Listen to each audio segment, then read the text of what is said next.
जय हिंद दोस्तों, मैं यूट्यूब चैनल वर्दीत प्रेम में आपका स्वागत है। हम लोग बात करेंगे जो मरुस्थल और शुष्क क्षेत्र हैं। ज्योग्राफी में हमारा क्या ये टॉपिक दे रखा है, चौथा टॉपिक दे रखा है। हम एक एक टॉपिक को क्लियर करेंगे। कल वन को क्लियर करेंगे। वन से तो एक दो क्वेश्चन है ही क्लियर, यहाँ से भी क्वेश्चन आ जाता है। जब सिलेबस हम दे रखा है छोड़ तो हम उसको सकते नहीं।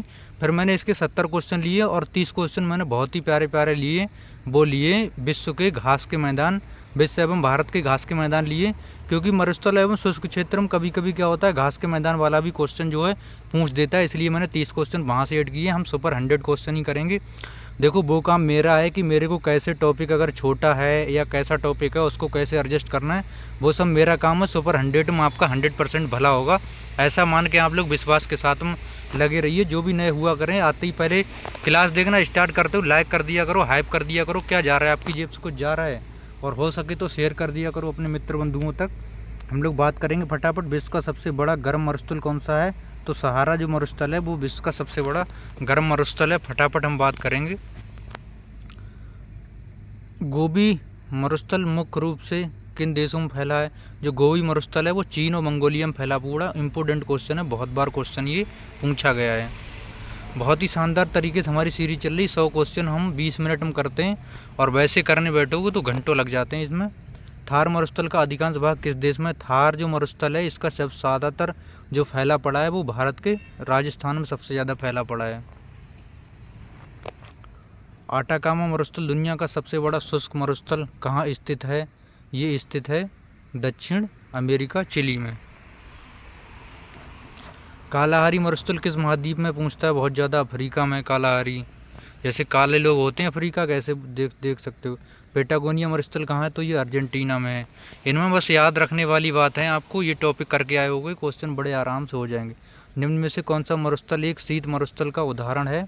ये है गोबी मरुस्थल है, ये शीत मरुस्थल है। विश्व में क्षेत्रफल की दृष्टि से थार मरुस्थल का स्थान कौन सा है? तो थार मरुस्थल का जो स्थान है वो 9वां है। ग्रेट विक्टोरिया मरुस्थल कहाँ स्थित है? ग्रेट विक्टोरिया जो मरुस्थल है वो ऑस्ट्रेलिया में स्थित है। दस्ते लूट मरुस्थल किस देश में स्थित है? तो ये ईरान में स्थित है। रब अल खाली मरुस्थल किस प्रायद्वीप में है? तो ये अरब प्रायद्वीप में है। हो सकता है क्वेश्चन कुछ नए लग रहे होंगे क्योंकि टॉपिक ही ऐसा। सोनोरन मरुस्थल किन देशों की सीमा पर स्थित है? ये संयुक्त राज्य अमेरिका और मैक्सिको की। मोहावे मरुस्थल मुख्य रूप से किस देश में पाया जाता है? ये पाया जाता है संयुक्त राज्य अमेरिका में। तकला मकान बहुत पूछता है, तकला मकान कहाँ है? तकला मकान चीन में है। काराकुम कहाँ है? तो काराकोरम नहीं, काराकोम है, ये तुर्कमेनिस्तान में है। किजुलकुम मरुस्थल किन दो देशों में फैला पड़ा है? उज्बेकिस्तान और कजाकिस्तान। दशत ए कबीर मरुस्थल किस देश में स्थित है? ये टॉपिक नया लग रहा होगा, मुझे पता है, बोरिंग क्वेश्चन लग रहे होंगे, पर कोई बात नहीं, लगने दो। हम कोई मनोरंजन के लिए थोड़ी ना पढ़ाई करते हैं यार। ऑस्ट्रेलियन मरुस्थलों में मुख्य रूप से किस प्रकार की वनस्पति पाई जाती है? जेरोफाइट्स। मरुस्थलीय पौधे में पत्तियां किस रूप में रूपांतरित होती हैं? तो ये होती हैं कांटों में। ऊंट को मरुस्थल का जहाज क्यों कहा जाता है? पानी, ये क्वेश्चन ऐसे क्वेश्चन आजकल बन रहे हैं। पानी के बिना लंबे समय तक जीवित रहने की क्षमता, तेज दौड़ने के कारण, ये दोनों। मरुस्थलों में पाए जाने वाले बालू के टीलों को क्या कहा जाता है? ये कहा जाता है बखान। सहारा मरुस्थल में चलने वाली गर्म हवा एवं शुष्क धूल भरी हवाओं को क्या कहते हैं? ये कहते हैं सिमूंग हार्मट्टन। मरुस्थलीय क्षेत्रों में पाई जाने वाली स्थायी झीलें या जल स्रोत क्या कहलाते हैं? ये कहलाते हैं ओआसिस मरुद्यान। मरुस्थलों में कम वर्षा का मुख्य कारण क्या है? ये है पवनों का मार्ग अवरुद्ध होना, वृत्ति, छाया प्रदेश या उच्च वायुदाब, ये दोनों। भारत में शीत मरुस्थल के रूप में जाने जाते लद्दाख, लाहौल और स्पीति, ये सभी।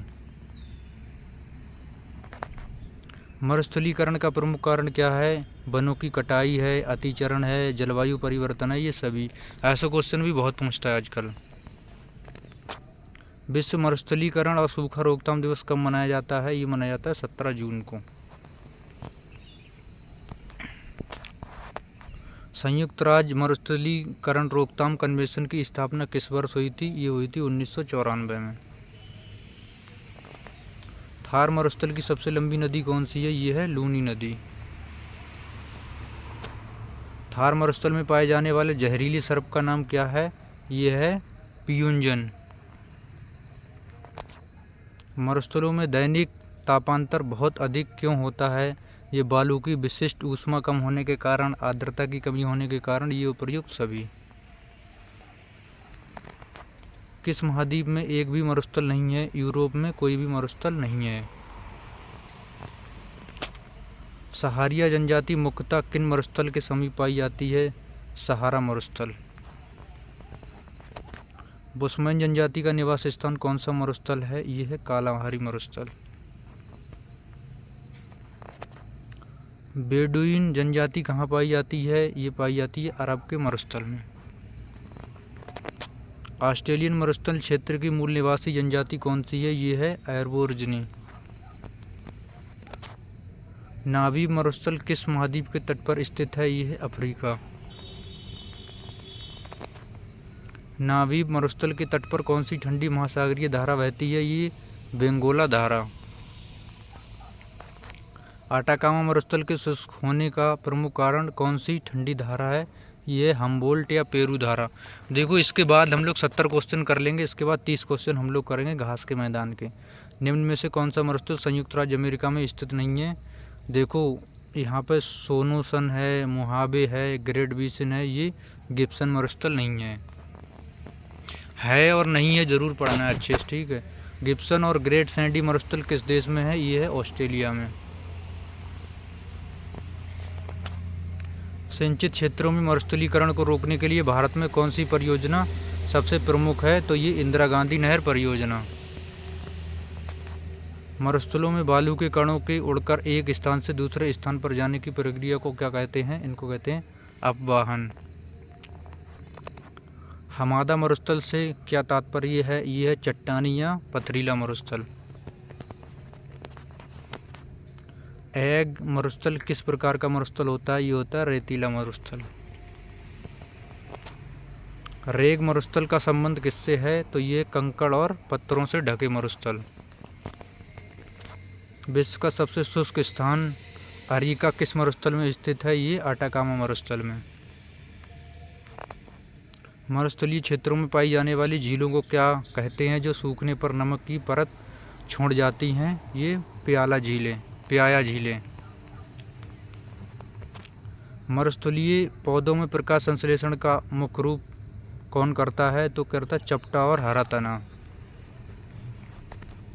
विश्व में उष्णकटिबंधीय मरुस्थल सामान्यतः महाद्वीपों के किस भाग में पाए जाते हैं? ये पश्चिमी भाग में। मरुस्थलीय क्षेत्रों में वायु अपरवर्तन का मुख्य परिणाम क्या है? तो ये छत्रक शिलाएं। भारतीय मरुस्थल क्षेत्र को लगभग कितना है? ये है लगभग 2 लाख वर्ग किलोमीटर। राजस्थान का मरुस्थलीय जिला जैसलमेर किस प्रकार की बालुका स्तूपों के लिए प्रसिद्ध है? ये मुक्त बालुका या बखान। थार मरुस्थल में वर्षा का औसत वार्षिक मान कितना होता है? ये 50 सेंटीमीटर से कम। ग्रेट इंडियन बस्टर्ड पक्षी मुख्य रूप से किस मरुस्थल में पाया जाता है? ये थार मरुस्थल में। सिंधु नदी सभ्यता का विकास किस क्षेत्र की जलवायु के इर्द गिर्द हुआ था? ये हुआ था अर्ध शुष्क और नदी घाटी क्षेत्र। विश्व में सबसे अधिक जनसंख्या घनत्व वाला मरुस्थल कौन सा है? ये है थार मरुस्थल। मरुस्थलीय क्षेत्रों में घरों की दीवारें मोटी और छतें चपटी क्यों बनाई जाती हैं? तापमान के नियंत्रण और तीव्र धूप से बचने के लिए। जैसे देखना, मरुस्थल में क्या है, बहुत खरी धूप पड़ती है। साइबेरियन क्रेन भारत में मरुस्थलीय व आर्द्र क्षेत्रों में कहाँ से आते हैं? ये आते केवलादेव राष्ट्रीय उद्यान भरतपुर। मरुस्थलीकरण से निपटने के लिए भारत सरकार द्वारा स्थापित प्रमुख अनुसंधान संस्थान कौन सा है? ये है जोधपुर।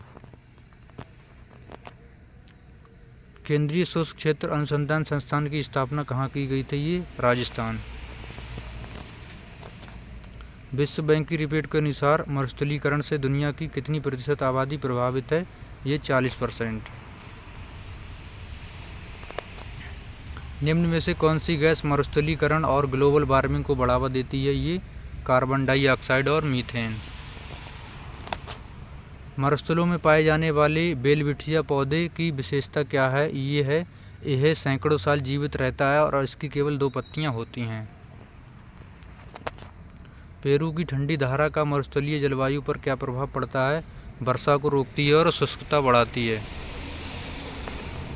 मरुस्थलीय क्षेत्रों में भूजल स्तर नीचे गिरने का प्रमुख कारण क्या है? ये है नलकूपों का अत्यधिक दोहन, कम वर्षा, वनोन्मूलन, उपयुक्त सभी। एशिया का सबसे बड़ा मरुस्थल कौन सा है? ये है अरब मरुस्थल। दशत-ए-लूट को दुनिया के सबसे गर्म स्थानों में क्यों गिना जाता है? यहाँ अत्यधिक भूतापीय और सौर विकिरण सीखने वाली काली चट्टानें हैं। मरुस्थलों में उगने वाले पौधे जो अपने अंदर पानी जमा रखते हैं क्या कहलाते हैं? ये कहलाते हैं सक्यूलेंट। मरुस्थल और शुष्क क्षेत्रों में संरक्षण के लिए ग्रीन वॉल की पहल किस महाद्वीप से शुरू हुई थी? ये सहारा के दक्षिण में। ठीक है, ये हो गए हमारे 70 क्वेश्चन मरुस्थल एवं शुष्क से। अब हम 30 क्वेश्चन कर लेते हैं घास के मैदानों से। ठीक है,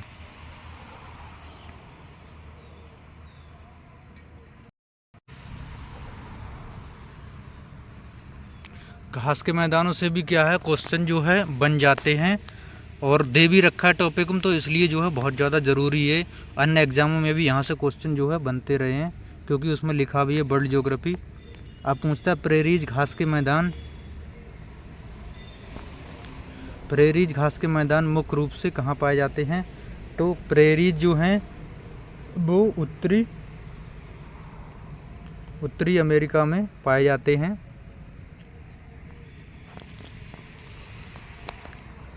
पंपाज कहाँ पाए जाते हैं? पंपाज पाए जाते हैं अर्जेंटीना में। ठीक है, बेल्ट्स पूछता है कहाँ पाए जाते हैं? तो बेल्ट्स पाए जाते हैं अफ्रीका में। देखो बेल्ट्स पूछता है कहाँ पाए जाते हैं? अफ्रीका में। ऑस्ट्रेलिया में पाए जाते हैं डाउन्स, ऑस्ट्रेलिया में डाउन्स। ठीक है, डेसिया डाउन्स घास के मैदान कहाँ पाए जाते हैं? ये ऑस्ट्रेलिया में। स्टेपी घास के मैदान स्टेपीज मुख्यतः कहाँ पाए जाते हैं? तो स्टेपीज पाए जाते हैं यूरोप में। उत्तरी अमेरिका में कौन से पाए जाते हैं? अभी हमने पहला क्वेश्चन किया था, कमेंट करके बताना। सवाना कहाँ पाए जाती है? सवाना पाए जाते हैं पूर्वी अफ्रीका में। लानोज कहाँ पाए जाते हैं? लानोज पाए जाते हैं वेनेजुएला में। कैंटरबरी घास के मैदान किस देश में स्थित हैं? तो ये हैं न्यूजीलैंड में। पुस्टाज बुडापेस्ट हंगरी, ये है यूरोप। हंगरी यूरोप में पाए जाते हैं पुस्टाज। सैलवाज या उष्णकटिबंधीय घास वन क्षेत्र मुख्य रूप से कहाँ पाए जाते हैं? ये अमेजन दक्षिणी अमेरिका में सैलवाज। पार्कलैंड घास के मैदान किस महाद्वीप में मुख्य रूप से जाने जाते हैं? ये अफ्रीका में। कैंपास कहाँ पाए जाते हैं? ये ब्राज़ील में। पंपाज अर्जेंटीना में। घास के मैदानों को मुख्य रूप से किन प्रमुख भागों में बांटा जाता है? तो ये 2 भागों में, उष्णकटिबंधीय और शीतोष्णकटिबंधीय। शीतोष्णकटिबंधीय घास का मैदान है ये प्रेरीज हैं, ये उत्तरी अमेरिका में पाए जाते हैं। लानोज वेनेजुएला में पाए जाते हैं। ठीक है, सवाना अफ्रीका में पाए जाते हैं। उष्णकटिबंधीय घास का मैदान है ये है सवाना। प्रेरीज घास के मैदानों को किस रूप में जाना जाता है? ये विश्व का अन्न का कटोरा। दक्षिण अफ्रीका के शीतोष्ण घास के मैदानों को क्या कहा जाता है? ये कहा जाता है बेल्ट्स। ऑस्ट्रेलिया के शीतोष्ण घास के मैदानों को क्या नाम दिया गया? ये डाउन्स। अर्जेंटीना के शीतोष्ण घास के मैदानों की मुख्य उपज क्या है? ये गेहूं और पशुपालन घास। यूरेशिया के स्टेपी मैदानों में मुख्य रूप से क्या पाला जाता है? क्या कृषि होती है? ये घुमक्कड़ पशुपालन और विशाल गेहूं उत्पादन। मंचूरियन घास के मैदान कहाँ स्थित हैं? ये चीन में। सवाना घास के मैदानों में पाए जाने वाले विशाल पेड़ों का नाम क्या है? ये बाओबाब और बबूल। बेल्ट्स घास के मैदानों की मुख्य विशेषता क्या है? यहाँ सोने और हीरे की खदानें पाई जाती हैं। न्यूजीलैंड के कैंटरबरी मैदान किस प्रकार के घास के मैदान है? ये शीतोष्ण कटिबंधीय है। वेनेजुएला में पाए जाने वाली उष्ण कटिबंधीय घास के मैदानों को क्या कहते हैं? इनको कहते हैं लानोज। एक चीज़ देख रहे होगे, लोग अभी सीरीज लॉन्च कर रहे हैं और 20-25 तारीख तक सिलेबस कंप्लीट कराने का, और कुछ लोग तो ऐसे हैं 15 से 20 क्लासें लेकर बता रहे हैं कि हमारा 80% प्लस फंस जाएगा, ये हो जाएगा, वो हो जाएगा। मतलब कुछ भी यार, इतना बेवकूफ़ बना रहे हैं ना लोग आजकल बहुत ज़्यादा। तो भाई देखो, भीड़ है बहुत इसमें, जो है देखो कंटेंट देखो, और जो है देखो कहाँ से सही हो रहा है उस हिसाब से करो। भीड़ बहुत ज़्यादा है, आपको खुद चयन करना है। घास के मैदान पृथ्वी के कुल भूभाग का लगभग कितने प्रतिशत हिस्सा घेरते हैं? 20 से 25%। शीतोष्ण घास के मैदानों में पेड़ों की कमी का मुख्य कारण क्या है? यह है कम वर्षा और ठंडी जलवायु। उत्तरी अमेरिका के प्रेरी मैदानों में बहने वाली गर्म स्थानीय पवन को क्या कहा जाता है? इसको कहा जाता है चिनूक। चिनूक पवन का प्रेरी मैदानों पर क्या प्रभाव पड़ता है? तो ये बर्फ पिघलाकर सर्दियों में भी घास को हरा भरा रखती है। विश्व में पशुपालन और डेयरी उद्योग के लिए कौन सा घास का मैदान सबसे प्रसिद्ध है? ये प्रेरी और पंपाज। अब मैं 3 क्वेश्चन आपसे पूछूंगा, 3 क्वेश्चन आपको बताना है। सबसे पहले बताना है कि तकला मकान कहाँ है? तकला मकान घास का जो है, तकला मकान कहाँ है? दूसरा बताना है पंपाज कहाँ है?